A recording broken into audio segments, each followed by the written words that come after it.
And welcome to the 9th episode of the And New Podcast. My name is Steven, joined by, as always, producer extraordinaire Kelly. Let's get to it. Crazy week of MMA, tons of wrestling. We had 2 mega wrestling events in basically 1 week. Tons and tons of UFC, with the Ultimate Fighter really starting to round out and show that it's really proven to be one of the better seasons throughout their storied history of tough and a great card of UFC. UFC 230 wraps up last night, and I'll have our takes on everything on the above. Lots of MMA to get to. Kelly, I thoroughly enjoyed it. We got a brand new high-tech board in our studio here, breaking down the fights here. We're moving up at the And New studio, technology at its finest. But I want to talk about something a little bit off. You know, we don't really talk a little bit about music, mostly sports, and whether it be basically MMA and wrestling. And one thing is a new TV show that I absolutely love. I've watched the first season. And the second season just came out, was Castlevania on Netflix. Great show. The first season, unfortunately, was only 4 episodes. Too much of a teaser.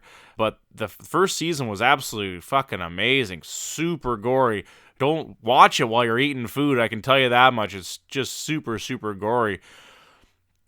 But if you haven't seen it, check it out. It's an amazing series. It's absolutely groundbreaking. It's totally different. It's like an anime style, but it's done in America. Great voiceover acting in it. I just absolutely love every bit. The first season had a really dark and smoky look to it. Second season, it was much slower pace. It looks like the art was a little bit different in the first few episodes, more of a bright, which I didn't really like that much. I liked the dark gloominess of it. But I got through 5 episodes of the first season, only 8 episodes, and it's very disappointing. In the first 3 episodes, it's all character building now. I see where they're going, because the first season, they didn't really have time to do any of that with only having 4 episodes. It was tons and tons of action, which took to the 4th episode to get any action on the show. Check it out, Kelly, if you haven't seen it, man.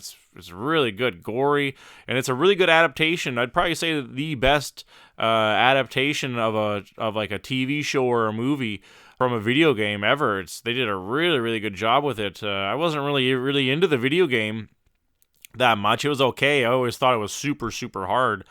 The Nintendo or Super Nintendo version as a side scroller, it was a super hard game to play. But check it out. It's super cool. Like I said, the second season's a little bit of a letdown. They started getting some action, and they got some.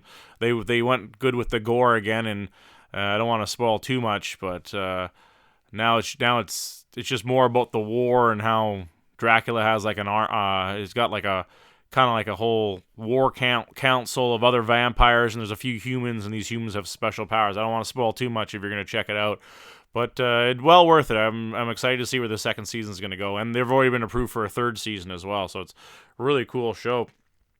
So I got to watch these 5 of those episodes. I was pretty hyped, but like I said, when I started watching, and I was like the 3rd episode in, I'm like, geez Louise, they haven't even killed anybody yet. What's going on? What's going on here? But they had to build. They did a lot of character building, so they didn't waste their time, and it wasn't boring. The one thing I thought was crazy, they haven't really made the official announcement of Ben Askren, but he was in the crowd last night. Did you see him, Kelly? He was in the crowd, and he stood up to a standing ovation. They even did like an interview afterwards, and we'll see where that goes. But he's saying he called out Darren Till, which was going to be his number 1 fight, but he wants GSP or Darren Till, who Ben Askren's asking for. Obviously, he wants the money that GSP brings.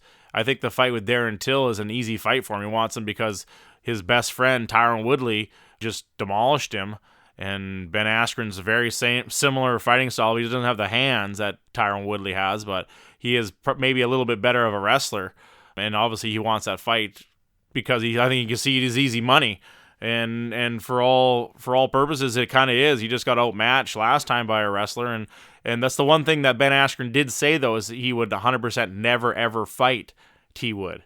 They're never going to fight because they're too good of friends. They're like best buddies. I guess they were like college roommates too, and they both went to the same university or some shit. They're both you know what I mean, I guess when you become that Division I wrestler, America just loves you and then puts you in other training camps to hopefully go pushing the Olympics. They should really do that in Canada here. You know, we don't throw as much money at our Olympians as especially as the States do. And when it comes to wrestlers, Canada produces wrestlers of women, especially the women. We got some really, really strong women wrestlers up here in Canada. But who do you think out of those three guys, Kelly? You want to be, you know, who GSP, Darren Till, or even like a wild card? You know what I mean? Who do you think he should fight? I don't think he should get a shot at those guys right away. Maybe like a top 10 instead. I'm not sure though. I'm not sure who. There's all these articles coming out, and I said it first. They must have been listening to the damn podcast because I said it first. Ben Askren's got a really he doesn't have a great record. And sure, he's undefeated, but he does not have a great record at all. And I think he's going to get exposed coming over to the UFC. But there's a long list of 170s that, you know what I mean, that I think could beat him. There's obviously a ton of 170s that I think he can beat, but it's a deep division. You know what I mean? And for him to just say, you know what I mean, I want to fight like the best guy right off the bat, it's like, are you sure? Do you want to lose your money that quickly?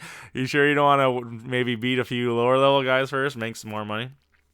I love the whole Derrick Lewis with the Popeyes chicken thing. It's a shame because in Cypress, Texas, if Derrick Lewis won, the Popeyes in Cypress, Texas was going to have free food today between 2 and 4.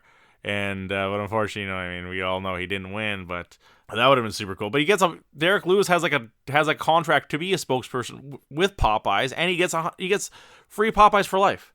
Like what a gig that is. And he's even like talking about how excited he was for that deal. However, he fandangled that one. He's got a good management team, but to get free Popeyes for life and to be paid by them, like, man, that'd be the best shit to get paid to buy a restaurant just to eat their food all the time and say how much you love it.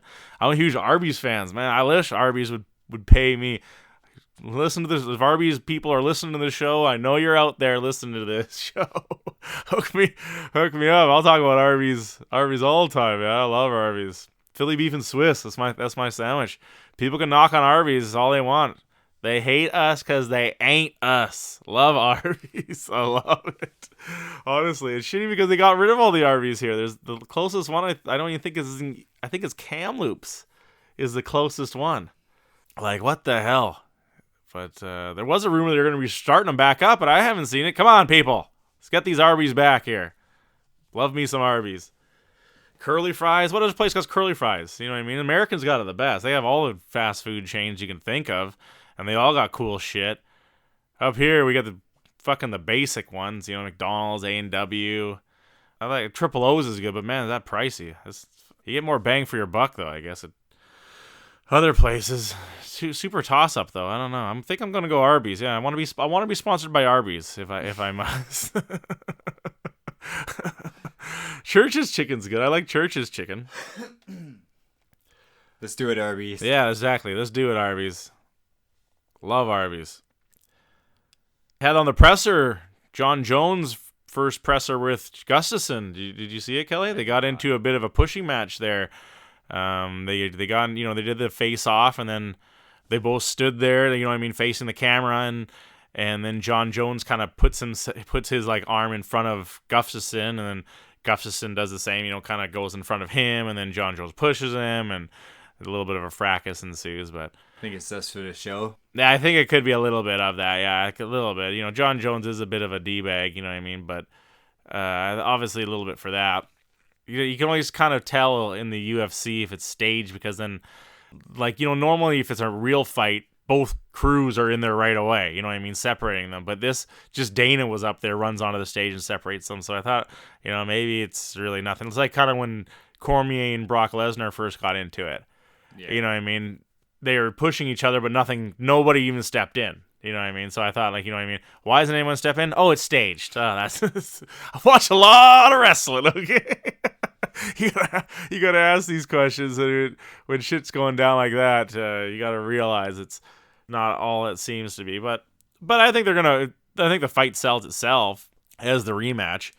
You know, I never really thought of it, but it's gonna be a tough matchup. I think Gustafsson's on his way down, and who knows what kind of Jon Jones we get. I guess the betting favorite would obviously be Jon Jones.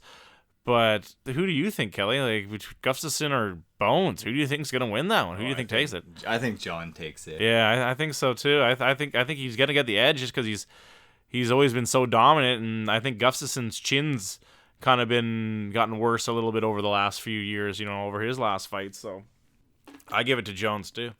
I haven't seen Jones lose, so.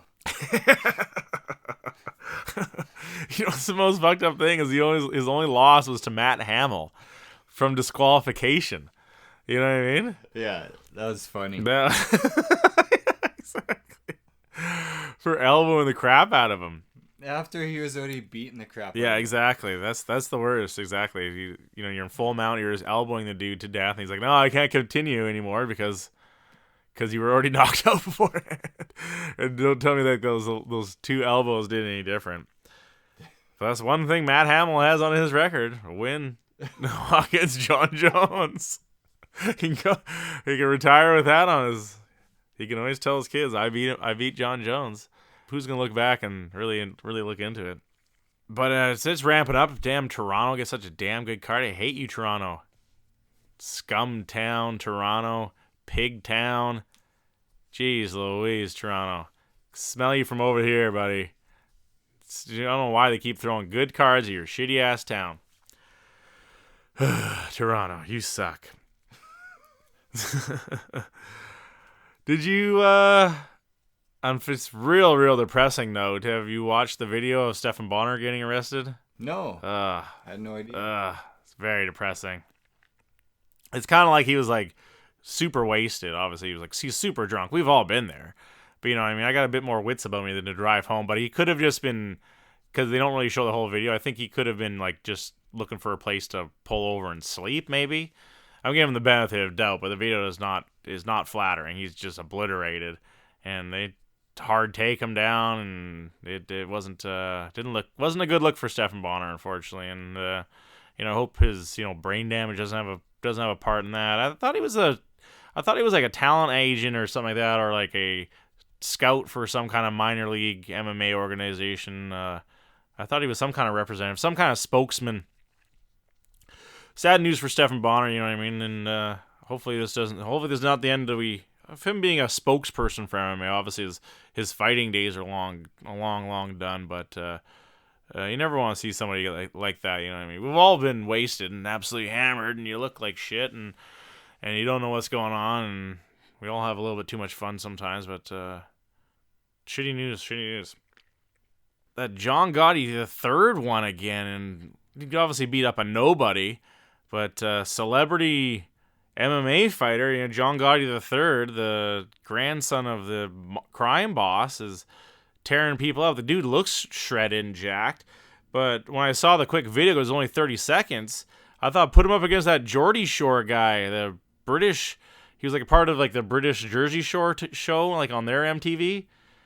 And he's fighting in Bellator. And the guy, he's actually really lighting people up too. I think if they're the same weight class, put them up against each other. That could be a big celebrity fight right there. You know what I mean? Two dudes who are minor celebrities, but they're both undefeated. So throw them in there. I think they're both got heavy hands. I think that'd be a really marketable fight. Get those two dudes together and get them to fight in Bellator. It only makes sense. Match made in heaven. Don't give it to the UFC matchmaker though, man. That guy will just screw it up somehow. The matchup he's been making is just absolutely fucking atrocious. And I wanted to touch base on it a little bit, but the whole thing with I was talking about a few weeks ago, that Eubanks, Sarija, or how the heck you pronounce her name, Eubanks, the 125 girl who was on the Tough Show, how she just got bounced around tons, and she was gonna actually fight for the title. You know what I mean? I was like totally shocked, and then to get off the title and now fighting Roxanne Modafferi, who you already fought and beat on the show. Very, very weird matchups they've been doing recently, and this card wasn't bad, but I just don't understand how some of these people come up and down. I have no clue what the new matchmaker is doing. Lots of WWE news to talk about, but I guess let's talk about what's fresh. Let's talk about what happened last night and their week. Tough was actually a really, really good episode. I caught it, and it was the last fight for the 145-pound girls. And man, it was a really good fight, and it had the semi-final announcements, which I thought was really good. It's really cool because Kevin Gastelum and Rob Whittaker, they come across as super nice guys, and on the show they are super, super nice, cool dudes. But the fight was Larissa Pachenko versus Macy Chiasson, and they both had really cool stories. I thought it was super crazy that the Larissa girl, she's from Brazil, and she had a super hard start in the UFC. Her first fight was against Jessica Andrade. She got pretty beat up by her. And then her next fight was against that Germaine girl, who was also was a title contender. And she got her arm broken in that match. Comes back, takes the tough route, and gets to get a comeback. But man, talk about two kind of, starting as a nobody and having two huge names to go up against as your two challengers when you're first stepping foot in the UFC. Oof, what a hand you were dealt on that one. I feel sorry for you, Larissa. But she was like for her weight class, she was a big girl, like tall and just proportionally, like she was massive for that weight class, and you can kind of see it. But Macy was very tall and skinny. Really, those girls really came out to fight. Both girls are really loading up on their shots in the first round, with Larissa really working the clinch. I thought it was a kind of an odd move to go with. I thought she would have went for the more of aggressively on the takedowns, but she was just kind of more content just holding up Chiasson up against the fence. Macy was being a bit tentative, I thought, with her shots. I thought she had the better striking, but she really wasn't. She wasn't kind of letting up on that knee, I thought, a little bit. But she did end up landing. They both trade takedowns, which I thought was a nice little touch. Larissa gets the first one, and then Macy gets the second one. But Macy was just too good on the ground, and once she got those hooks in, it was all over. She was going for the choke, and then eventually just pounded her out, and it was an easy win. Macy's looking tough. She only has 2 fights, and this chick is tough. She's definitely made a statement with that.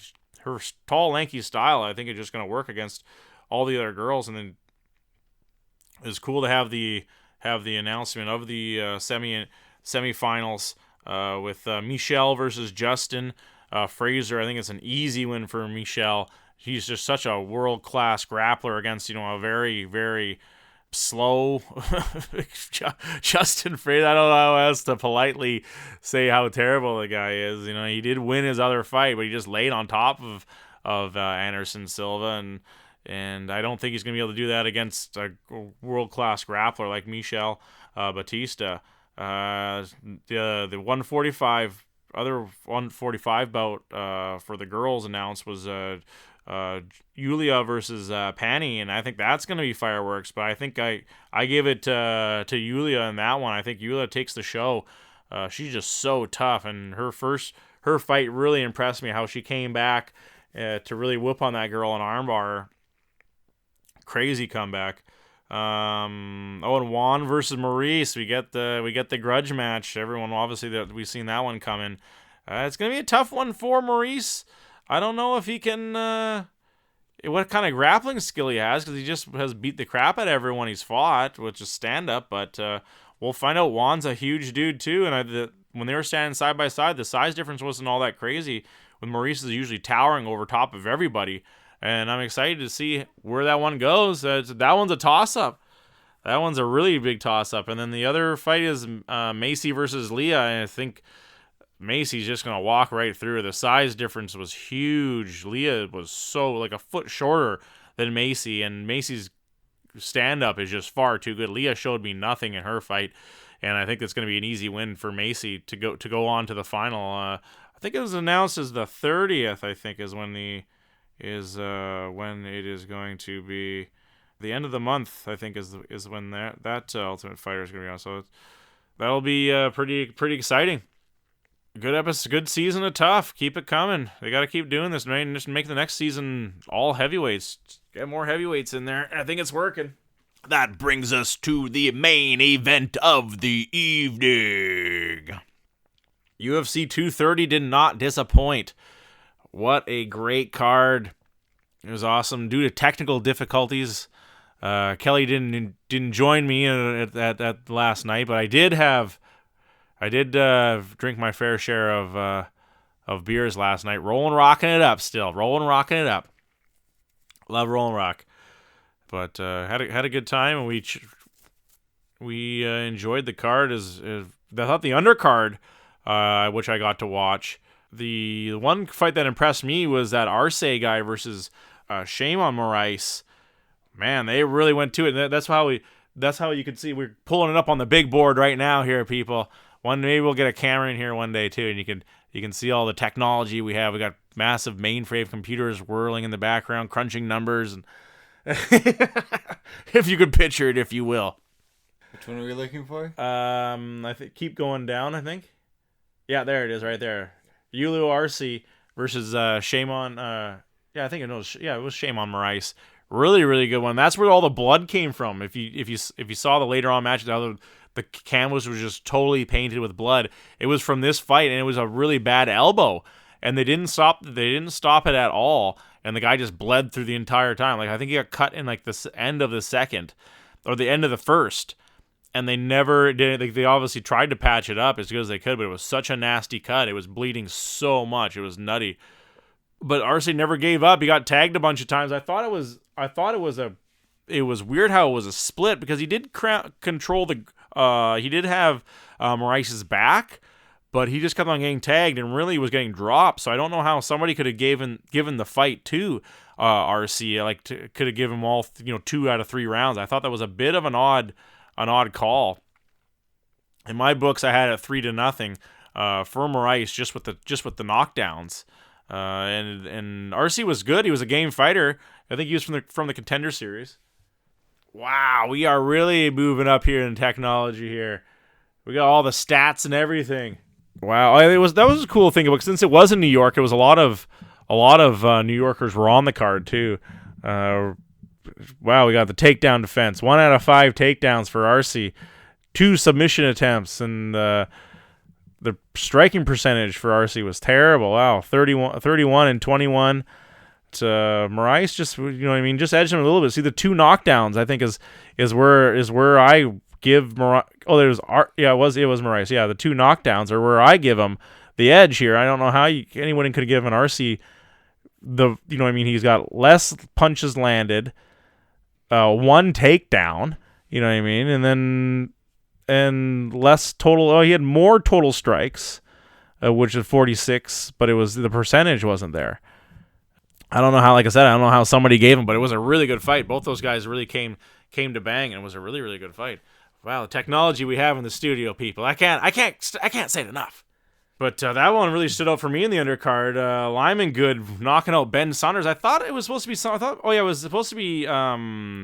He was supposed to be fighting some other dude, some other Bellator signee, but it looks like Ben Saunders came in last second. No, that's 2 quick losses for Ben Saunders. It was at the end of his career. I'm surprised he's still even fighting.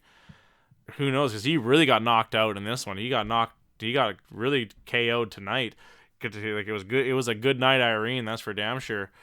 Other ones on that was a slick armbar by Shane Burgos on Kurt Holloway. That was a really good armbar. I watched that highlight.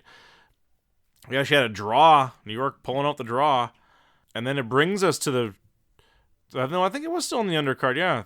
Saraya Eubanks versus Roxanne Modafferi. Very lackluster fight. I don't know how, with that showing, she could be in anywhere near the title contention. Is 125 that bad? I don't understand how she was terrible. That was a terrible showing by Sarge there. Roxanne's she's a game fighter, but that just was a stinker. She almost got beat, by someone who's well into her past her prime. And Roxanne, she's a pioneer for women's MMA, and she finally finds a weight class where she can comfortably be in. But she's by no means has ever been, that fighter who people are like, oh, watch out for Roxanne Modafferi. No one ever says that. She's too nice of a fighter, and just really never been a finisher. She wins by submission, but most of her wins are by decision. Just with Eubanks's, just with her weight cutting issues and everything, that was a lackluster win. She didn't show me anything of how she's going to beat Joanna or Shevchenko. She's going to get decimated by either one of those girls. She's very slow. She's got no ground game, and she has power in her hands, but her punches are so slow. she's going to get destroyed by either one of those girls. I don't know how she's so highly touted. And that fight right there showed me how terrible she is. Jason Rinaldi beat the crap out of Jason Knight. Is that the end of Jason's Knight's career here with the UFC? I think that is his third loss in a row, if I'm not mistaken. It's his fourth loss in a row. Fuck, I really thought he had that crazy fight with Chaz Skelly, and I think it was Dan Hooker too. That was a really good barn burner of a match, but I think those fights added up with him. He's really a guy who came out of the gates just swinging. But, 4 losses, losing to Ricardo Lamas, that's a tough fight. Gabriel Benitez, and then another dude, a split decision, and then another decision just last night to Rinaldi. I guess it's probably, good luck in Bellator, Jason Knight. Or, maybe ONE FC will sign you. But I think that's about it for him. That 145 is far too deep for a guy with 4 losses like that. He's a game fighter, and I really like Jason Knight. Just shitty that, 4 losses is 4 losses. And that brings us to the main card. First fight, right out of the gates. We had a crazy one with Israel Adesanya versus Derrick Brunson. And I thought for sure this is a lock for Brunson. I thought Brunson's just too game of a fighter. He's too crafty of a veteran. It's going to be Israel's stock's going to plummet. You know what I mean? He's going to get exposed, and right here we're going to show that he's not that great of a fighter. And I couldn't have been more wrong. I was so wrong. But Brunson didn't do himself any favors. He did exactly into Israel's game plan when he goes for those takedowns just to throw a knee. And that's exactly what he did, throw a knee or throw an uppercut. I don't know how he was throwing those super sloppy shots. Like, that was just such a telegraphed takedown. I thought he would work the clinch. You know what I mean? If you're going to take this dude down, press him up against the fence, work the clinch, and then get the double leg, get a single leg off the cage, something like that. But to go in for sloppy shots like that, just exposing your head to a knee against a guy who is a lightning fast striker like this, he was just asking to lose. He was just totally asking to get knocked the fuck out in that fight. Terrible showing for Brunson, and huge win for Israel. That skyrockets him. He said, like we were touching base on before, Kelly, he wants a top 5 fighter. I don't know, he did prove me wrong tonight, but I don't know if the guy can hang with the likes of, Chris Weidman, Jacare, even the champ Whitaker, Yoel Romero. I don't know how he can fare against Yoel. Even that Diego Costa guy is a huge ass dude at 185, massive 185, and Luke Rockhold, even, you know what I mean? If he wants a top 5, I'll give it to him, but he's got some stiff competition. It's a step up, and I think Derrick Brunson is that gatekeeper that proves now that Israel can move on in his career and face the tougher fighters. I just don't know if what he's gonna, he's got to be watchful for for whatever you bet, whatever you wish for, man, because it's going to be coming. 0 of 7 takedowns. Exactly, yeah, wow. Let's consult the stat board. The new stat board. Derrick Brunson, 18-6 against the undefeated Israel Adesanya. And look at Brunson's 9 of 23 strikes, 21% striking, and then he has 0 of 7 takedowns. Like, wow, that is crazy stat. 0 of 7, three knockdowns by Adesanya, and just look at that, 60% strikes. Wow, that accuracy is insane. That is an insane accuracy stat right there. 60%. He only threw 25 punches, I guess. But still. That's what messed up Brunson. Brunson tumbles down the leaderboard with that one. That's for damn sure. Where does his career go from here? That's what we were just saying. He knocked out Lyoto Machida and went the distance with Anderson Silva. And now maybe his career is on the way out too. Got cursed. The Brazilian curse. The next fight on it was Carl Robertson versus Jack Marshman. I thought that was a really good fight. Those guys really came to. I didn't know either one of them very well, But they came out banging. It was a very high-paced fight. With Robertson just getting the edge, I think, in the striking in the first round. But halfway through the second round, Robertson just lands that huge takedown and just kind of ground and pounds the Marshman. The Wales fighter I just don't think he had enough of a ground game, and I think he got tagged a little bit in the first later parts of the first round, and I think it really added up with him, and he just really didn't want any more of it. No moss for Marshman. Let's consult the stat board. Robertson easily with the two of three takedowns, 66% of his takedown percentage. But look at the striking accuracy with him.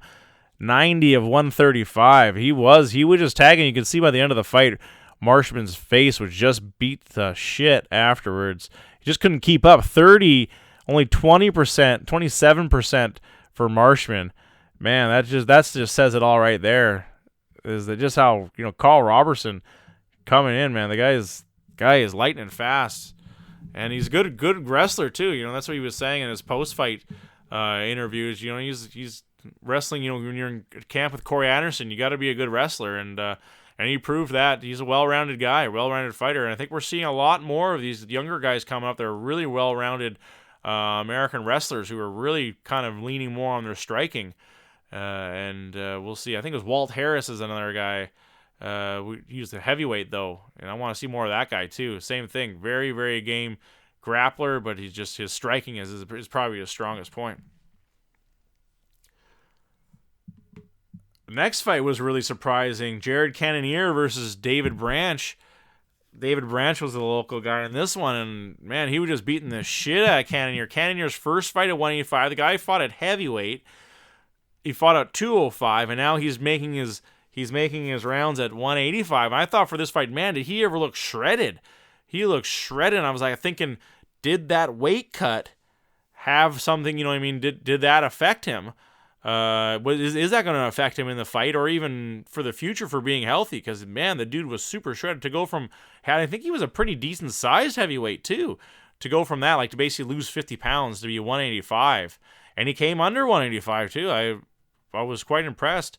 He was kind of a weird dude. Like he's from Alaska, and I think he's like part of I think he's like Kabbalah or something like that. Like he's some kind of weird, offshoot religion. And so it's kind of odd. Someone from a black guy from Alaska that's Kabbalah. I thought he's a little bit of an oddball, but and he'd lost the last few of his fights. But man, I thought he was gonna get the shit kicked out of him in this one too.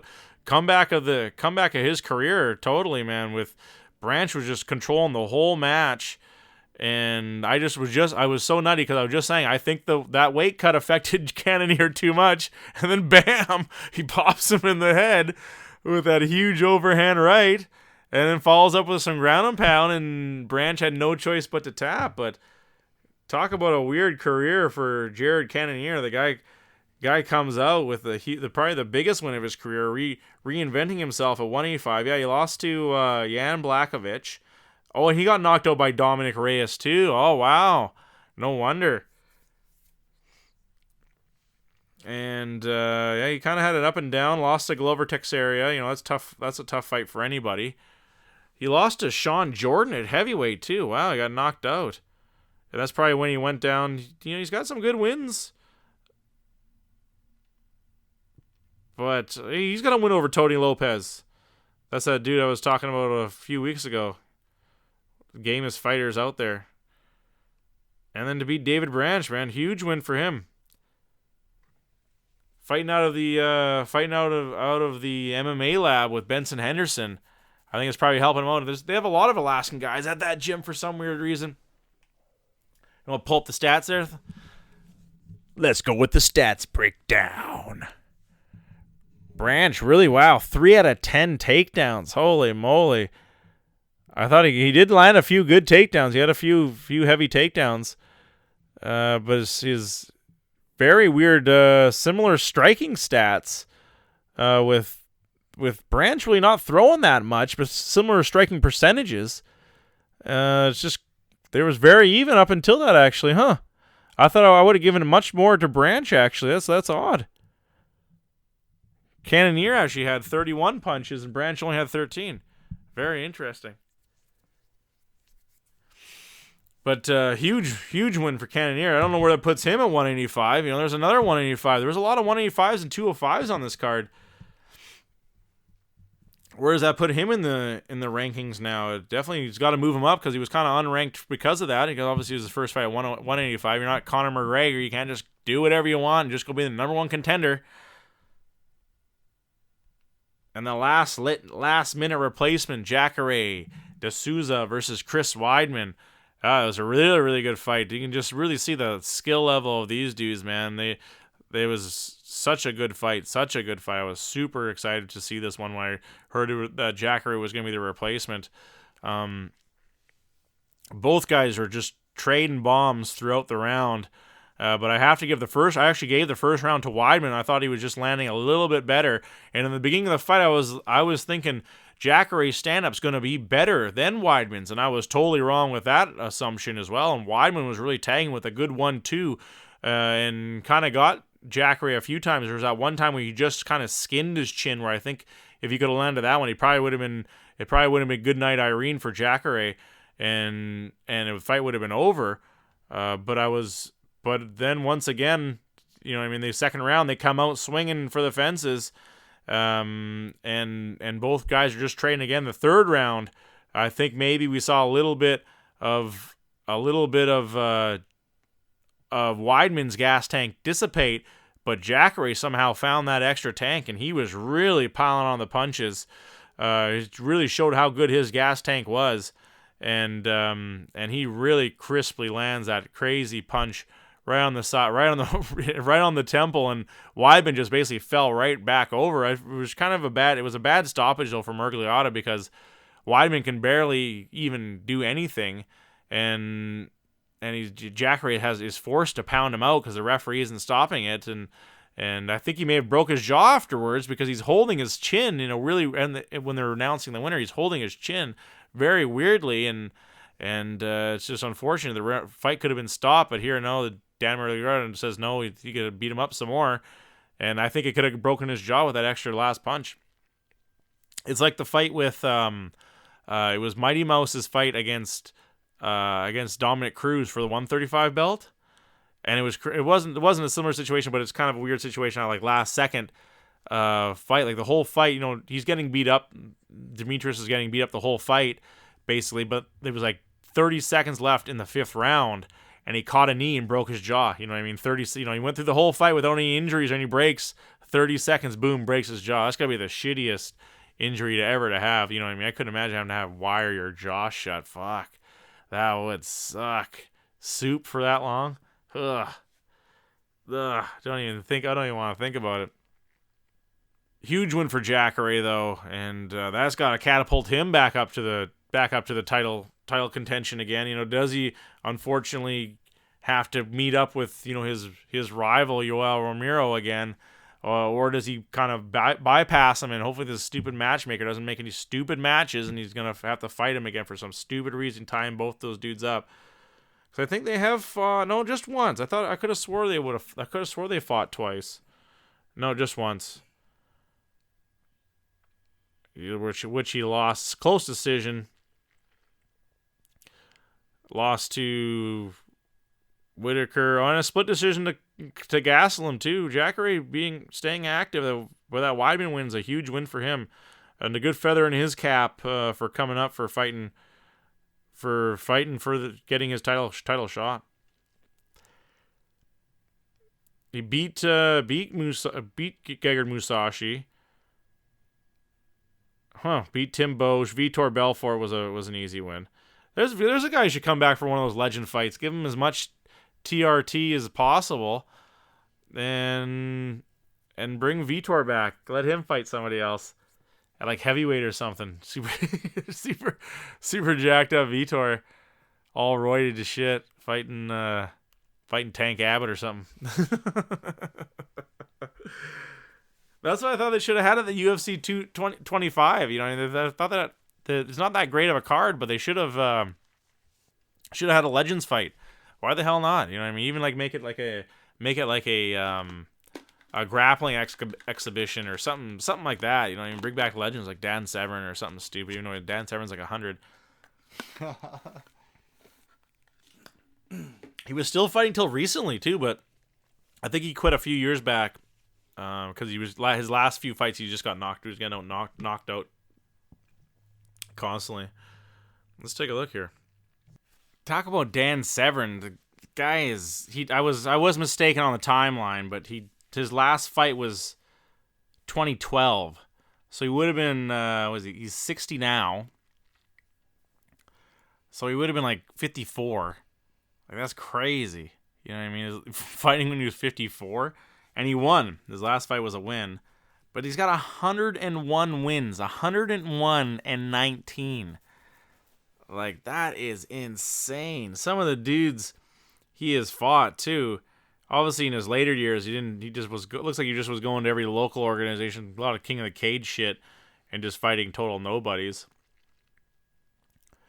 But the amount of guys he's fought, insanity.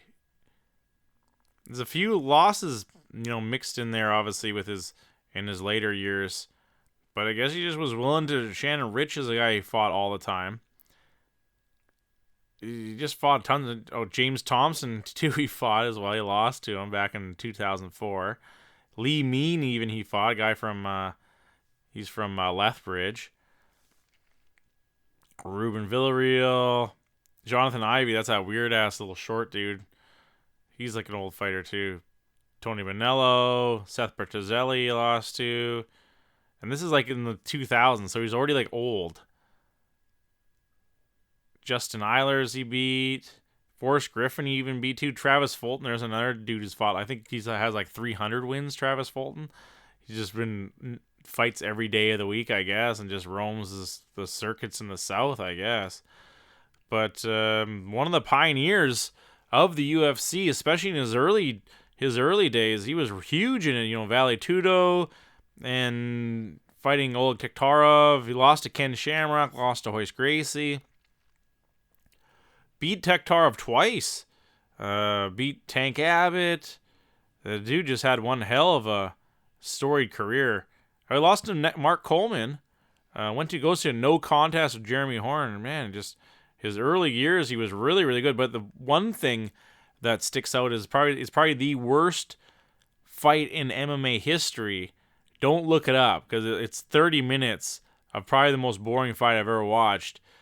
Ken Shamrock versus Dan Severn at the UFC 9 Motor City Madness. The worst. It was just Dan Severn on top of Frank Shamrock, and they just kind of worked their way around the cage on the ground, and no guy did anything. They didn't stand it up for some reason. It was a terrible, terrible fight. Don't look it up. I'm telling you, people, because it is terrible. One of the biggest black marks on Dan Severn's career. He was actually in WWE for a short period of time as well. One of those just catch wrestlers, born tough dude. 60 years old he is, man. It's fucking nutty. But I digress, and we got to talk about the main event of the evening. Cormier versus Lewis. Cormier and Lewis should have came down to the ring with Popeyes. That's what I would have done. I want some Popeyes. I'm hungry. Well, the first round's pretty much as expected, but Lewis, man, was he throwing some kicks, man? Those kicks, if those were going to connect, that switch kick he was throwing, holy shit. If that would have connected, that would have knocked him out. That was some heat behind those. But of course, DC eventually gets the takedown. A nice one at that. As we see, Derrick Lewis was in that fight. He just kind of had his same stand-up boxing stance, and I think against DC, obviously, it was a perfect recipe for disaster for him. Because in the second round, Lewis comes out swinging. He knows he's got to win it on the feet if he's gonna win it. But DC gets that nice little ankle takedown, and then when Lewis stood back up, he got that kind of like that leg lift takedown for off the kick, and then right into the rear naked choke. It was a sure bet. A lot of people were saying bet second round finish. And that's exactly what happened. You obviously wouldn't have won anything if you bet on Cormier because I think he was such a such a huge favorite to win. Huge showing for Cormier. Guy stays undefeated at heavyweight. He's just too good at heavyweight. I think he should just stay there. And the rumor is that he is going to retire. His next fight will be against Brock Lesnar. He's going for, I think it's a May fight, and that will be his retirement match. And who knows what's happened.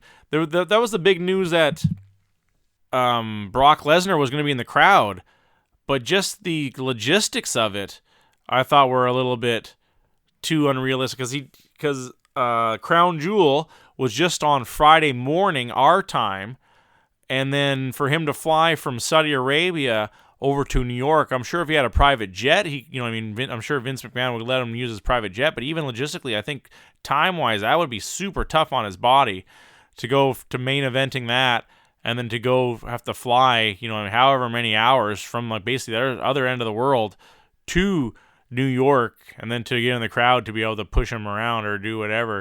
It obviously was a big PR loss, because would have been huge news for that to happen. But I think Conor McGregor ruined it for everybody, because everyone had said they weren't gonna let Brock Lesnar in the building even if he was there. So they didn't want any fiascos, and he wasn't gonna show up with a ton of people. Brock Lesnar, he's showing up by himself.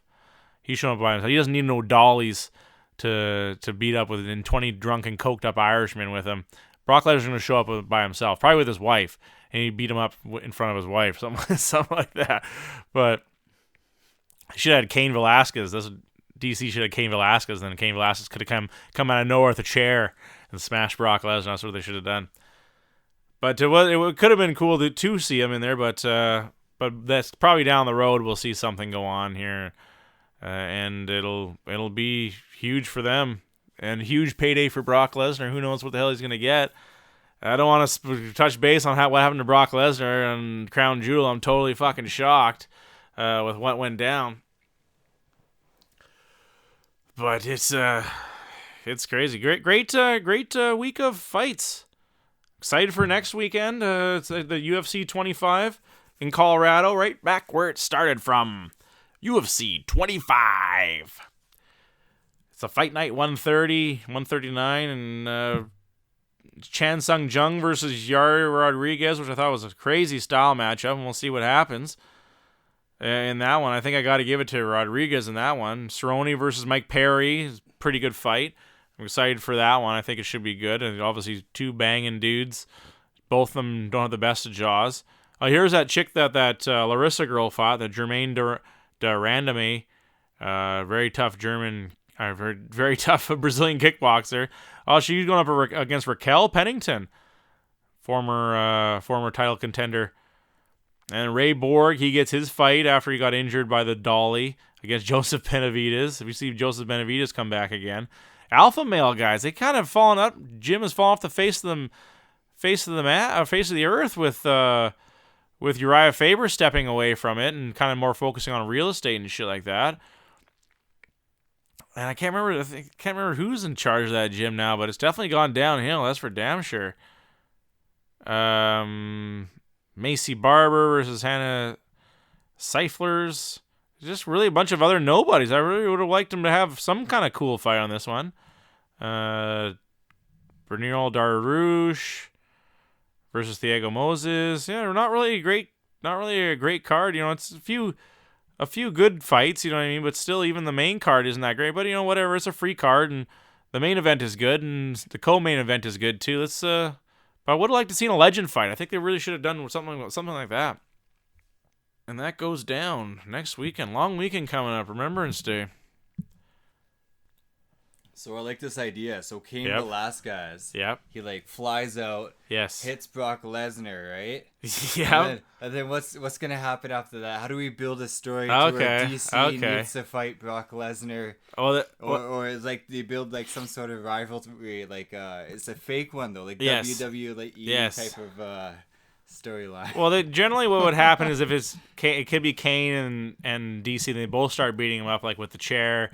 Well, Brock's on the ground and with his belt as well. He could be hitting him with his belt. I like it. So sometimes somebody else would come down to help out Brock. You know what I mean? They would, you know what I mean? Like when Hulk Hogan was always that guy. He would always be the guy that would come out And so Ronda Rousey comes back out. Ronda Rousey. Okay, I like it. Because it's always like the big pop. Like that's what Stone Cold always had. It was like his, when his music would start. It was like the glass breaking, like shh, and the crowd like the crowd would just lose it, right? So if they played Ronda Rousey's music while they're beating up Brock Lesnar, the crowd would just lose it. The place would erupt. And everyone would start cheering. So then she's like protecting her new WWE family. Exactly. And then everyone jumps out. They all jump out of the ring because she'll come down with a table or like a chair or something and like a weapon of some kind, and then everyone else will run for it. And yeah, good. I like it. Nice. And then they could really build up for something. Maybe. I don't think Brock Lesnar. The thing about Brock Lesnar, he hasn't really made friends throughout his career. Whether it be WWE or whether it be UFC, he is not. He's not a people person. That's for damn sure. That's for damn sure. I was listening to some Blowfly last night. Crazy like funk rap guy from like the 70s. It was nutty. Check it out if you haven't listened to Blowfly.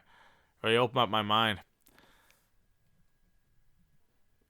My balls is hot. Derrick Lewis didn't get to take his pants off. His ball, I guess, for his balls, we're not that hot. It wasn't that long of a match. Balls didn't get hot enough. My throat was choked. Derrick Lewis, why'd you tap out? My throat was choked. I was worried about eating Popeyes. I wasn't gonna jeopardize my Popeye eating throat.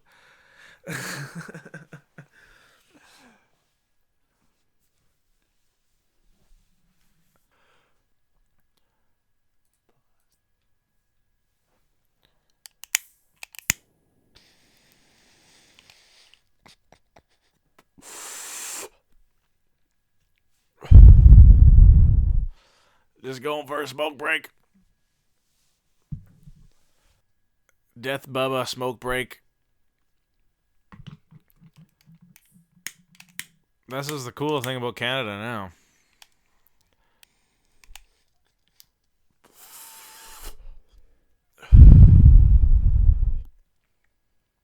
Good for tourism.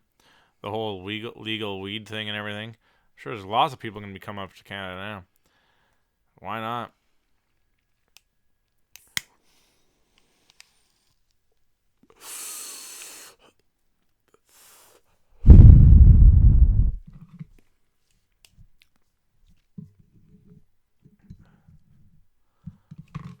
We didn't get the and new champ. We got an and still.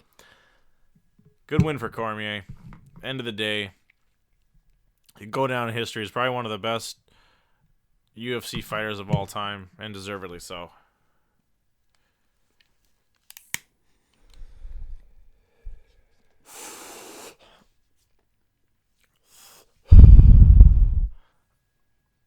And that brings us to my take of the week.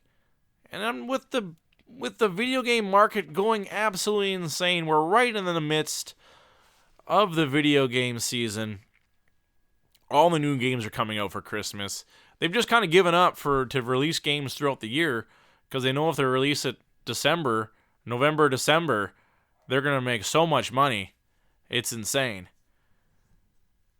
And it kind of makes me think about the death of the arcade. I don't know. Am I old? Am I saying I'm old again? I don't know. But I loved the arcade when I was a little kid.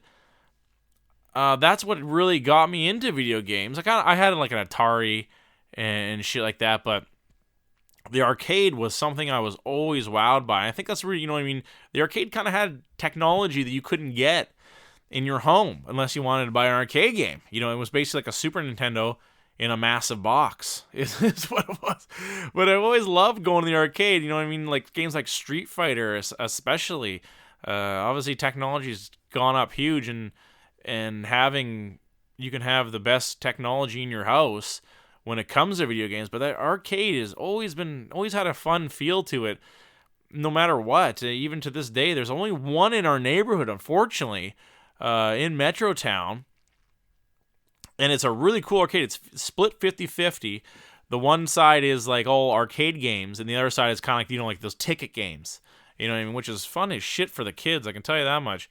But just the arcade... One game that I thought was weird, they have a lot there, is Dance Dance Revolution. I never thought that game would have made it to be still as popular as it is, and it's kind of been the evolution, a big part of the evolution of video games itself, but it's just nothing really a cooler feeling than, playing with your buddies in the arcade, 2-player, the shooting games, the Street Fighters, the button mashing, everything with it. It's if I was rich, that's what I would do. I would just have a ton of arcades.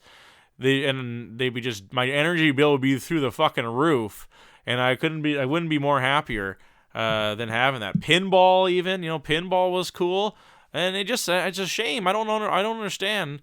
Obviously, there's money, not that much money in it, but I just don't know why the whole arcade thing just went the way of the dodo and just totally went extinct, basically.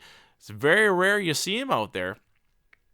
But it was really cool. I remember one of my first moments playing an arcade was like a shitty Rogers video, and they had Street Fighter in there, and it's kind of like those weird moments where I picked Guile, was the first person I ever picked, and ever since then I was in love. I don't even like Guile that much. I'm more of a Blanca and Ryu and Ken guy, but it was a cool thing, but it's just totally dead. It used to be in every corner store even. I don't understand why you don't see one in a corner store. Why not? 25 cents is like nothing now, though, too. Do you have to up it? I think that you're going to lose people. Who has changed these days, too, I guess.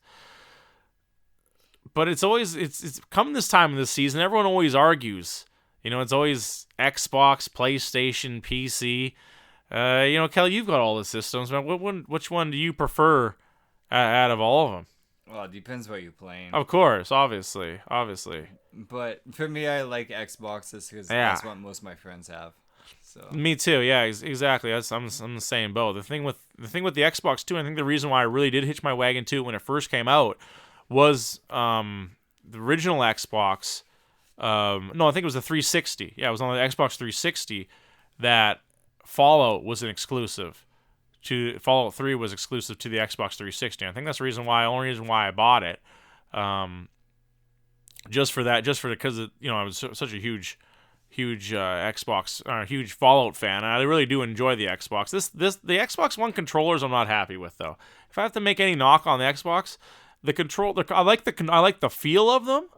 I like the style and the layout of the buttons, but their durability, the battery on them sucks, and it's like you have to have them. They have to be charged up to a certain point, or they won't turn on the Xbox.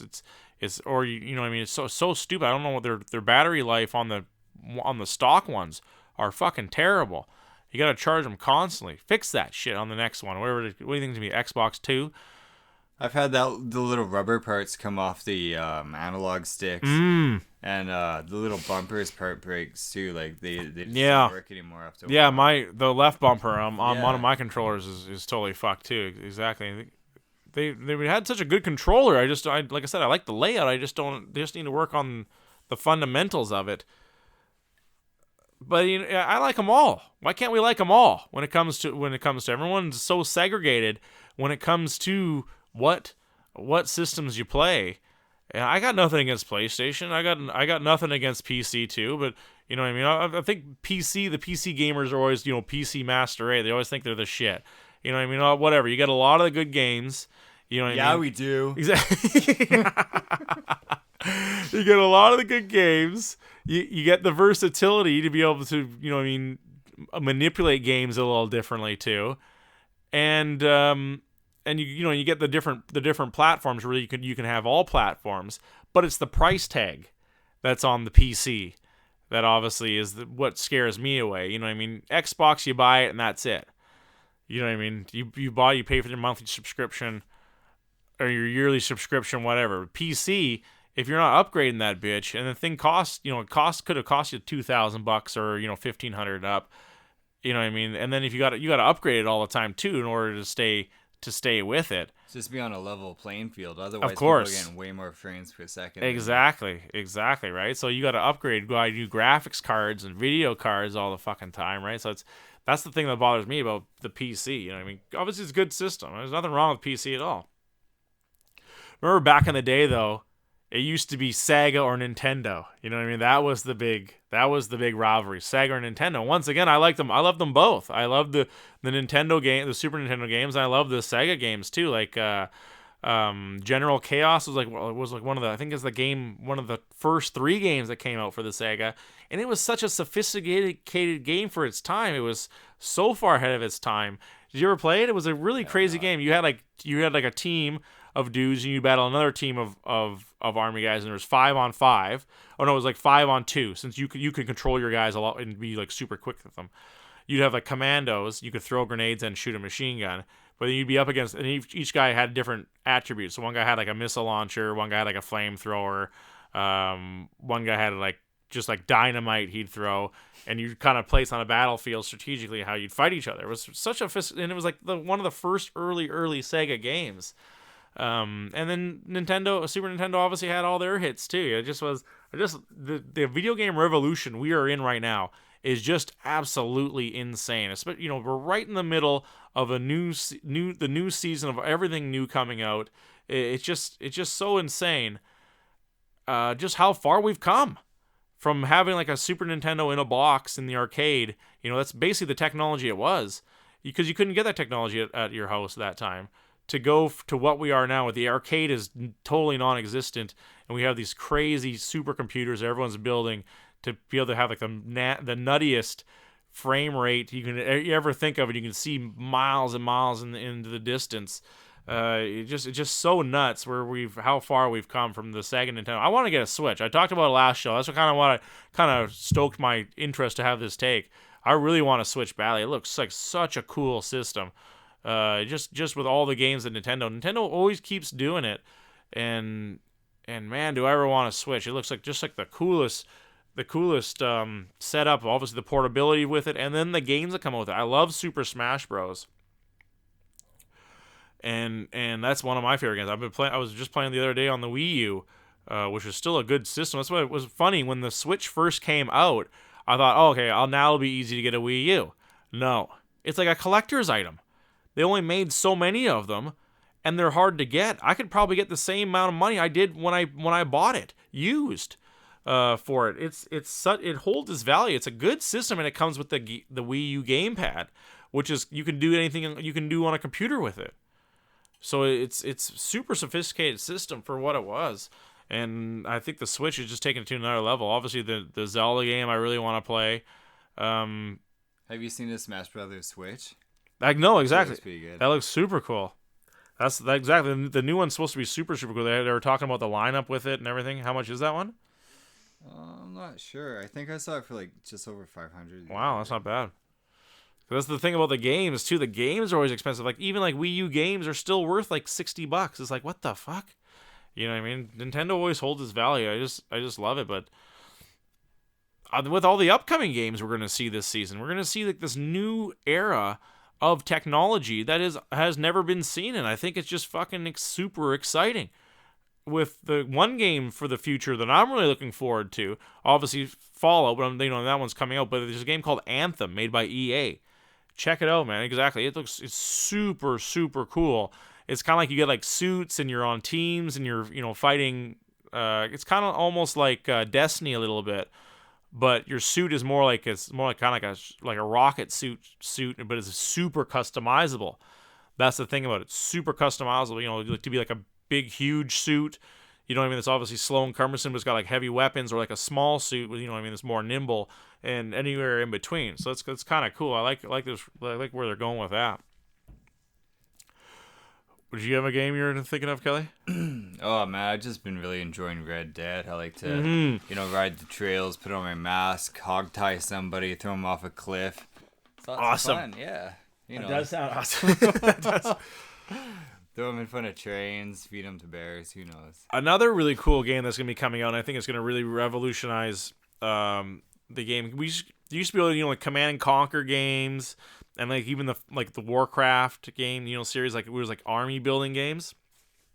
You don't see those games anymore, but there's one that's coming out called Iron Harvest, and it looks super cool. It's kind of like one of those futuristic stuff, but in the past type games where all these like it's like World War I setting, but there's tanks.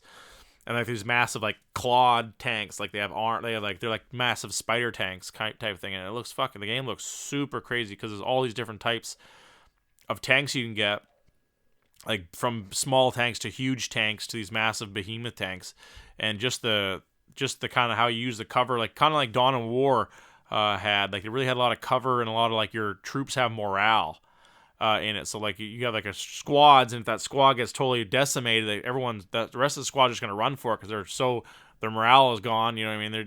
They just saw like 6 of their buddies just die, and they're gonna run for it. So it's kind of cool that they add that too. And I think Iron Harvest is gonna be one of those new cool games. Just going through the list here of all the new games that are coming out, it's just tons and tons. And there's a new Tetris. Spiro's making a comeback. Hitman 2, which is going to be coming out right around the corner as well. A lot of people love that. Obviously, Fallout. The huge one that, that's another good game that's coming out on the Switch is Let's Go Pikachu and Eevee. That's going to be a huge game for the Switch. The Pokemon series is just showing how lucrative it is. It's got to be like one of the biggest things in the world. The new Battlefield. I wasn't a huge fan of the Battlefield, but I heard the new one's supposed to be really good. Darksiders, I never really got into it. I don't know what the hell that game is. Artifact, never heard of that one. Oh, okay, it looks a little interesting. What do you think of the Diablo game coming out on the mobile? Oh, is there really? Yeah. Is it Diablo 1? It's Diablo. No, it's a brand new game here. Just let me find it. If you could have, I bet you could have. Diablo 1 was such a fun game, and I fucking love that. Diablo Immortal. It's getting huge backlash from fans saying that it's like a kick in the face to all the fans having a mobile game. But it's just announced at the end of the Blizzard conference or something. I wonder if I could download the first one onto my phone or something like that. That'd be crazy. Yeah, like on an emulator. Something like that. Yeah. No, Diablo 1 was one of my favorite games of all time. Super revolutionary for its time. I guess that kind of shows my age. Override Mech City Brawl game looks kind of cool. Supposed to be coming out. A lot of games come out in December. Just Cause 4. I wasn't really into that one. The Super Smash Bros. Coming out December. Smash Bros. Ultimate. Yeah, Ultimate. Yeah. Nice. It has Ryu in it. What? Yeah. Insurgency. GTFO. It's like a shooter. Just like it's only on PC. Oh, okay. Yeah, just like a shooter coming up against horrors. War Groove. It looks like that's for everything that looks weird. Knights and Bikes. Bloodstain Ritual of the Night. Oh, Mountain Blade 2. This was actually a really fun game. The first one I played the shit out of. Very fun game where it's like a medieval thing where you have like it's kind of hard to figure out what's going on right off the bat. That's the only hardest part about the game. You have no direction of what to do, but you're like a lead, like kind of like a lieutenant for a king. And you have an army, so you go to different towns, build up your army, you recruit dudes to join you, and then in battles, your team gets stronger, and you get more weapons from winning battles and different shit. And then you can buy more shit because you kill dudes and do missions and that type of thing. But you got to build your team up, right? You know what I mean? Because you only start with 4 guys, and you get 10 guys, and you get more guys. But you got to feed them the whole damn time too. And so you can get horses for different dudes too. You can start off with a horse, or you can start off the battle, and it's just like a battle. So you'll be like kind of like an open map, right?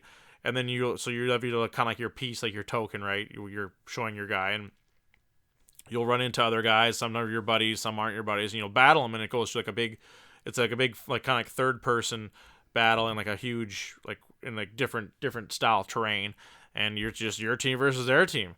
And you get, like I said, it's very customizable with different shit you can do.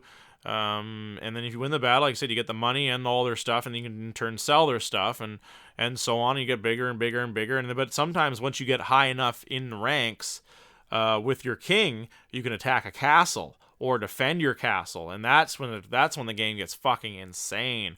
It gets super crazy, and that's where because you get the more kills you get, the more prestige you get. But I've got it too where it's kind of cool because like if you lose a battle, you get taken as a prisoner. So then you got to travel around with the guy who took you until you escape, and then eventually your guy will escape. But now you're right back to fucking square one. You got nothing. You got fucking nothing. So it's a crazy give and take game of battling and different things. A lot of strategies involved with it too, because sometimes you're getting attacked by like a whole army of dudes on horses, and you got to tell your team, you got to show commands and shit. It's a very, very intricate game. I found myself playing it for hours and hours and hours. And the second one, I'm very interested in that. I didn't even know that game was coming out. The announced date is to be determined. They're not even showing for some reason Anthem on this list here for some weird reason. But at least there's a lot of good games that are on this list that I didn't know about as well. Let's talk wrestling. Tons of wrestling to get to. Quickly, we had our show last week just before Evolution. A great card. It was super awesome. Very impressed all around with that card. It was cool because they had like a live band in the beginning with an original song too, Evolution. I thought that was cool by the girl from Hailstorm. Great opening. Foxy almost screwed up her match though, of course. We see her almost. It was a late breakup in her match with Mickie James versus Trish and Lita, and but obviously that match went the way I thought it was going to be doing. But the Battle Royale was super impressive. Of course, they're going to let the Iconics talk to the best girls on the mic. Iconics are the best girl duo in SmackDown right now. You can't be beat. Of course, they let them talk their asses off because they're the best. They ragged on the crowd, and they got eliminated right away, just as comic relief. Whatever, but I was surprised by Alundra Blaze. She didn't look terrible. She's got to be. I think she is in her 50s. But good for her for being even out there. And it was kind of a cool thing how they tossed the Iconics out, and then all the new girls fought the old girls, and so on. I was surprised by Ivory to be in there for so long. But huge win for Nia. I really thought they were going to give it to Ember Moon. But they give it to Nia, and they put her right back on the contention seat. Deservedly so. She is one of the better workers on the show. Huge win, though. What a match between Io Shirai, though, and Toni Storm. Huge win. I didn't think Toni was going to pull it off, though. Those girls that was a 5-star match. People throw that term around all the time, but that was an amazing match between those two girls. I was gonna say 4, but I'll give them the 5. It was really, really good. That Io Shirai, she's gonna be something else when they bring her up. I think we're gonna see an influx of girls coming from NXT to the main roster because now the Mae Young Classic is done, and they're gonna have a huge influx of girls coming in. So we're gonna be seeing a shakeup in the roster coming up here shortly.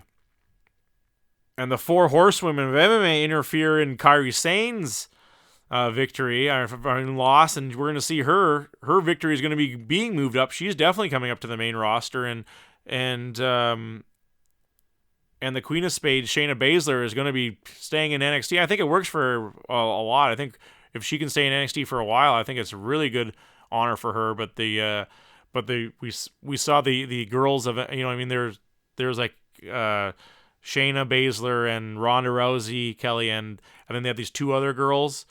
Jessamine Duke, she was an MMA fighter, and then another girl who was also an MMA fighter. They interfered in the match and causing Kairi Sane to lose, and then Shayna Baszler won. So now I think we're going to see the showdown between the 4 horsemen of MMA versus the 4 horsemen of the actual 4 horsewomen, who is Charlotte Flair, Becky Lynch, Sasha Banks, and Bayley. And I think it's good because Survivor Series right around the corner, so I think that's where we're going to see that coming up, and it works. It totally works for it. It totally works for it. Speaking of Charlotte, it was a great match between Becky and Charlotte. They really did a great match for the first ever last woman standing match. They really beat the crap out of each other, and it was super believable. Good win. Good win for them on that one. It was really good match. So glad Nikki didn't win the belts, though. So glad Nikki didn't win the belt. Ronda retains the belt. Nikki didn't look terrible. I'll give her that. She didn't look terrible, and she didn't embarrass herself in it. She's probably her best match in a long time, but so glad she didn't win the belt. And here we go. So nutty. We're talking about Raw. So nutty. The return of Brock Lesnar. Here he just shows up. Who'd have thunk that one? I did not see that coming. Brock Lesnar comes down, and I did not see that coming. Balor versus Lashley it's working, man. It's totally working for me. Turning Bobby Lashley heel is a great move, And maybe this brings out saying this forever. Maybe this will do it. Maybe this will finally bring out the Bullet Club. Leo, it was weird because Leo's rush when they were beating up Balor afterwards, his first slap was like super weird. It wasn't even like really a slap. It was like a push. And then he made him pick him back up. And then poor Finn Balor has to be slapped again for the video's sake, just because the first one was so terrible. But the Baron Corbin teaming up with Bobby Lashley, replacing Cena is a huge, because like I said, John Cena wasn't going. He refused to go to Saudi Arabia. Huge bring up for him. I think that they're having to shuffle the deck here hard because of all the injuries, especially to all these heels. I think with Samoa Joe kind of being injured, and then Kevin Owens, I think, going down was a huge. I think they had a lot of shit they were going to do behind him for him to be the next main player in the heel stable. And I think that's what we're going to kind of see here with Corbin and Lashley, maybe with Jinder Mahal as well, in the kind of a heel stable. And I think that kind of works with all those guys. And it was a good little. I like that they're using Lashley with Corbin. It's I think him replacing him for the World Cup is huge. And I could think we're going to see here what's even going to be crazier is McIntyre and Lashley eventually cross paths. Two former WWE guys. Then they went to TNA and both became the headliners there. And now they're back in WWE, both going to match up against each other. You can't write that shit. Shit is crazy. I hate the fact they better not be doing a face turn for Elias. I do not like him as a good guy. He's got to be a bad guy. It's terrible. I love how he just Dana Brooke. I've talked about Dana Brooke before in the show, how she's a terrible wrestler, terrible on the mic. Elias walks backstage and she's like, oh, so I think she says like, can I walk with Elias? He's like, no, thanks. He just keeps walking, like totally dissed her. It was a pretty funny move. I love that move. And I think maybe they're making him more of a goofball. If they're gonna do that, make him the bad goofball. Go for it. I think that works. Make him like kind of like a little bit like The Rock a little bit. I think that totally works for him. But they just don't make him good. Don't make him good. And then Jinder Mahal attacks him, and I think that's where Jinder Mahal may be the guy to replace Kevin Owens. I don't know. The shuffling of the deck we'll find out is coming up here, but they're really having to work hard with Kevin Owens being out for an extended period of time and Roman Reigns obviously being out for even more extended period of time. But of course we get to we're trying to see the conclusion of some closure between Dean Ambrose and Seth Rollins. We don't get it. I think they're going to let this drag out for a little while, make Dean Ambrose seem a little bit more crazy than he is. We'll see what happens with that. It was cool to see the Lucha House Party on Raw.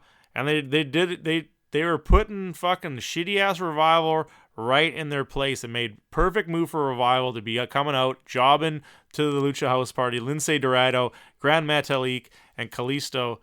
It was weird to see them on the main roster, but I think it worked. And like I said, for them to get an easy win over top of that worst tag team in tag team history, Revival. It was good to see them right where they belong. Losing, they should be back on TNA or NXT anytime, and TNA if they're lucky. Closing the show though with Ziggler on the mic and a match with Apollo Crews is a little odd. I guess wasn't the full closing, but it was the last match. Having the Undertaker show up was huge though, and it's kind of crazy. I was thinking to myself, it looks like the Undertaker showed up more recently than Brock Lesnar, and Brock Lesnar was the champ. Super weird. And on to SmackDown, I feel sorry. They really did Daniel Bryan wrong. I thought they could have done it as soon as I heard the announcement that Daniel Bryan was going to be having a match with AJ Styles. I knew something was going to happen so that Daniel Bryan could get out of not being at the Crown Jewel as well. And to make that, I thought they were going to do something a little bit more creative than injure him. But of course, Samoa Joe comes back from his injury earlier and ambushes them both. He needs a better finisher than that rear naked choke, though. He's the Samoan submission machine. Kelly is his nickname, but he needs a better fit. Like for your finisher to the rear naked choke, it's a bit awkward when you're supposed to be like, going into a ring and just beating two dudes up. You're not like, it's like a slow process. So it's a bit awkward, and you're kind of just holding the dude from the behind. You know what I mean? So it's kind of weird. You know what I mean? For that to be your finisher, to be your ambush finisher, especially, need to give him another one. And Samoa Joe needs another one. I like how the New Day came out and as the Brood. I thought that was really cool. It was like a Halloween costume. I really thought it was the Brood. So they all did a really cool job of it. It was really, really cool. And they got into a Halloween street fight. That was a pretty awesome match, actually. It was really funny. But then we obviously get into details, and that's how lazy the writers were on this one. You guys do so many good things, and then on this one you do such a lazy move where it's just like, oh, AJ Styles is like, no, I've already given my contractual obligation to Daniel Bryan. I want to face Samoa Joe now. I don't want Crown Joe. I'm like, they could have said he was injured. They could have said a million things because it looked like he did get injured in that match. So I don't know why they didn't go with that route, saying he was just injured. Really, really weird. Lazy on him. Whatever happened to Shinsuke? And Nakamura's he's the USA champ. He's never on TV anymore. What did he do to piss off writing? Do they not have a storyline for him right now? I think the dumbest thing was making Shinsuke a heel. It does not work for Shinsuke. He's got to be the weirdo. He's got to be the weirdo. And you can't be a bad guy weirdo. It doesn't work. Like kind of like Matt Hardy. I think Shinsuke's charisma is better than what they're giving him credit for. They got to go back to his original music, and they gotta do something else with him. Making him the bad guy just does not work for Shinsuke. There wasn't another anticlimactic to SmackDown. It was a decent match, but it wasn't, the tag team match between The Miz and Randy Orton versus Rey Mysterio and Jeff Hardy. But of course, surprise, surprise, Randy Orton, most boring wrestler they have right now, just RKOs everyone for no reason all at the end. It's a very weird move, but I can see what they're trying to build something up, but it's kind of played out for Randy Orton is all I'm trying to say. Good news is that Matt Hardy's may not be retired. He's saying that he's not done 100%. He's going to get surgery and see where that goes. So that's good. That's good news coming out of that. Gonna close out the show with the Crown Jewel. Toughest part for fucking Crown Jewel was it was on at 9 a.m. our time, and so I had to record it and then not be spoiled the whole damn day. So that's the hardest thing to do these days is not be spoiled by something, whether it be in Facebook or straight up internet news or even the sports channels are now announced on this shit. Huge event. Watching it was amazing. It was fucking long as shit though. 5 hours, super long event. But it didn't disappoint me. They went super budget on the fireworks. That's what was crazy. They had huge stadium, like a massive open stadium in Saudi Arabia, and the fireworks were like something you'd see like at like some huge event for like New Year's Eve or something like that. It was so many fireworks. It was crazy. The thing I wanted to say is it shouldn't be political. When you're watching these kind of things, you're just supposed to be watching it for enjoyment. It shouldn't be political.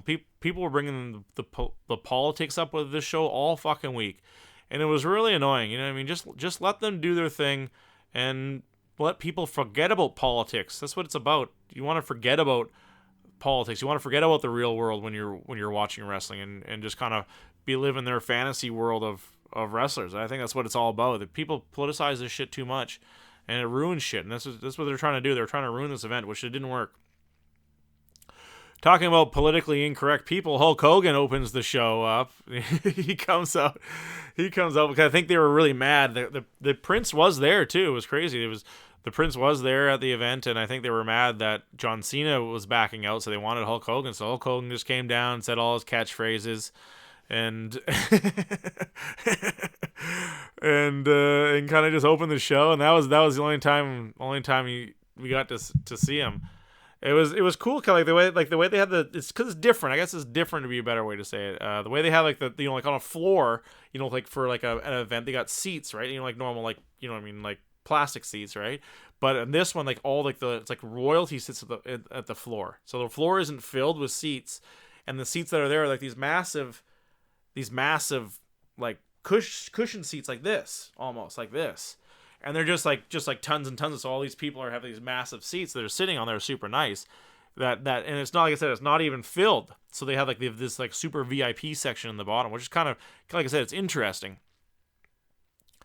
And as to then all the famous, like all the parliament members, I guess. I'm not sure exactly how they do it over there. You know what I mean? Or are sitting up front. It was kind of a cool thing, but it was they started off with the World Cup. I didn't even think, it was kind of weird because the whole time I was thinking of the World Cup. I never thought, who do I think is going to win this? Who do I think? I'm a huge Rey Mysterio fan, so I think Rey Mysterio versus Seth Rollins was going to make it to the final. That was my pick, and I couldn't have been more wrong. I wanted Rey Mysterio to win, but he did win his first match up against Randy Orton, but of course Randy Orton beats him up, and I thought it was going to be it. I was surprised by the Miz winning, to tell you the truth. I really didn't think the Miz was going to win, and then I wasn't surprised by Seth Rollins winning, of course. It was good showing for Kurt Angle, but he did not. Obviously, he came up short up against Ziggler. It was a good match, and I think he was obviously pretty tired, and I think it was his first singles match, so I think it worked out for him. I did not see, though, Ziggler advancing again and beating Seth Rollins and then making it to the final. I was super surprised by that. I could not believe that. And the Miz makes it too. Miz had another great match against Rey Mysterio. That was actually a really good match. Almost stole the show. So we get the Miz and Dolph Ziggler, two Cleveland guys in the final. To who I did not pick that. Miz and Ziggler to be in the final of the World Cup. See who's the best wrestler. I was very shocked by it. Obviously, you know, I mean, if you saw it later on, it gets a pretty crazy ending. No surprise that AJ won, obviously. He's gonna be the champ for a long time. I think his stat right now, I think, is almost a year that he's been the champ. So there's no surprise there. The fans just eat him up. But I was surprised by how much Saudi Arabia loved Brock Lesnar. Out of all, they were pretty quiet the whole night, Kelly, but they erupted for Brock Lesnar. They were chanting Brock Lesnar. It was nuts. I didn't know that Saudi Arabia had a huge crush on Brock Lesnar. I did not see that coming. But so their match starts, and Baron Corbin's like showing everyone the belt, and he cheap shots Braun Strowman, hits him in the back of the head, and then Brock Lesnar just picks him up, F5s him, picks him up again, F5s him again. I thought, oh man, what the hell are they gonna do? This is gonna be like a John Cena match where Brock Lesnar just did that a bunch of times, and he keeps kicking out, third F5, fourth F5 to the outside, and then a fifth F5. Brock Lesnar becomes the fucking heavyweight champ again. I did not see that coming. I don't know who would have seen that coming. Could have swore they were going to give it to Braun Strowman. Especially, I think that now Brock Lesnar wants to bring the WWE title over to the UFC and kind of flaunt that around. I think it's good advertising for them. I was totally shocked. Did not see that coming. I could not believe they would let Brock Lesnar be the champ again. I was super shocked. Did not see that coming. But even more shocking was they have Shane McMahon come down for the final. The final for between The Miz and Dolph Ziggler. And I was super shocked that so The Miz gets injured, like fake injured. And then they just let Shane McMahon join the match against Dolph Ziggler. It was terrible. And I was even thinking, I was like, come on, like, who the hell came up with this idea, guys? Super cheap, and I didn't like it. But to have Shane go in there and then actually win it, I was even thinking, there's no way. I'm like, oh shit, now Dolph Ziggler is gonna be the best in the world. And I could not believe they would let Shane McMahon win the cup. I was super fucking shocked. Terrible move, whatever. I guess it's super, it's super weird. Maybe they're building up something for Survivor Series coming up here. They're going to let Shane McMahon wrestle in Survivor Series again. I hope not. I'm not a Shane McMahon fan. He's can still do some of his shit. I'm not taking that away from him. But I'm not the biggest fan of Shane McMahon. Sorry. The Shawn Michaels and Triple H DX versus the Brothers of Destruction wasn't terrible. It wasn't terrible. Shawn Michaels, I thought, actually looked pretty decent. Actually, I thought he must have really been working out and working on his in-ring stuff, because he didn't look bad. It was a long match. I thought they didn't think they were going to give him that much time. That was like a 30-minute match.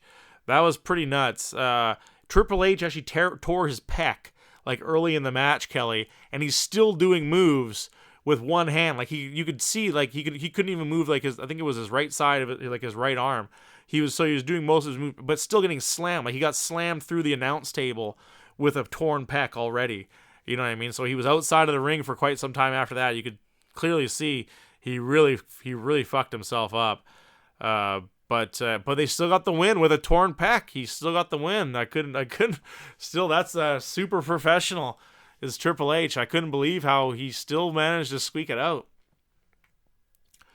Good event. You know what I mean? I didn't think it was gonna be. I kind of got what I thought I was gonna get when it came to the crown jewel. It's, you know what I mean? At least we did see some kind of title changes, a little bit of trickery and some dastardly moves. So I think with that, you know what I mean? It wasn't a great card. I'll give it a B+ though. I'll give it a B+. There was a few little weird odds and ends, and you know, especially not having the girls is always weird too. You know what I mean? But I'll give it a B. A B+ as strong as it was a good. I didn't expect Brock Lesnar to win. It was shocking to say the least. That's for damn sure. And where does this go? Does Brock Lesnar show up on Raw now? And he didn't show up on UFC, but we'll see if he does show what happens on Raw. I think he has to show up, and we're there. The whole writing crew is in super emergency panic mode now with everyone being injured. And about how you give Brock Lesnar the belt, I do not know. Show number 9 in the books. Big card coming up next weekend. Next Saturday, we'll report on a little bit on that. Tough moves into the next spectrum. What happens in the WWE? Will we be talking about some music on the next show? We'll find out. I think we could talk about some music. We'll find out. Anything you got on your mind? Or you want to get off your chest, Kelly? I'm good. You're good. All right, yeah, man. What do we got here? Holy shit! It's one of our longer shows. That's for damn sure. With everything, man. Super big week filled with everything. Football, hockey. We had a little bit of everything going on this week. But for my friend and producer extraordinaire, Kelly, my name is Steven. This has been the andnewpodcast, signing off.